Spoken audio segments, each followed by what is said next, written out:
When it comes to working with iWeb, most of the times you're going to be adding images, either photos or some other kind of visual element to your website. So let's work with photos. I'm going to add another page for the purposes of showing you how to work with photos. And in this case, the template that I'm going to choose is going to be an About Me template. The page that I'm going to create is not going to be about me. It's rather going to be about maybe one night or maybe one particular photo. But what I want to show you is, in detail, the process of working with photos. So as mentioned earlier, the first thing that you're going to notice is that iWeb populates the page with dummy content. And the idea is that you replace those placeholders with your own media. Now, in this case, you see the style at the top is slightly different from the style of these other smaller photos down below. First, we need to find the images that we want to put in this page. So I'm going to go back to the Photos pane. And as you can see, by default, we get to see our iPhoto collection.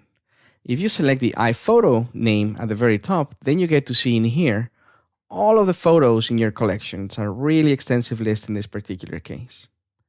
But you can sort of make a sub-selection by clicking on any of the groups over here. For example, if you take a look right now, I'm looking at my iPhoto collection, which has 11,000 photos. If I choose on the events, now I get to see 552 events, and the photos are organized by events. So in this case, it's a little bit easier and a little bit faster to identify photos, as long as the events are something that can relate to you. So here we go. We've got an event over here that was for the moon. And as you can see, just by skimming through, you get to see the thumbnails. So I'm double clicking on the event. When the event expands, then you get to see all of the images in that particular event. Even further, if you double click on an image, you get a larger version of that image. Clicking on the gray area takes you back to the contents of the event.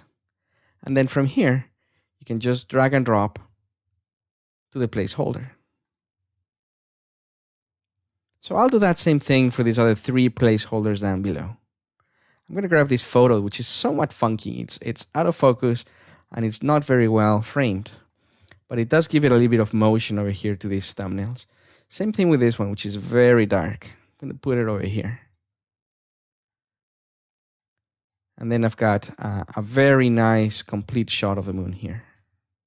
Now in this case, there's some other little smaller thumbnails in here that work exactly the same way. Simply grab a photo, drop it in there, and iWeb automatically reshapes and crops the image.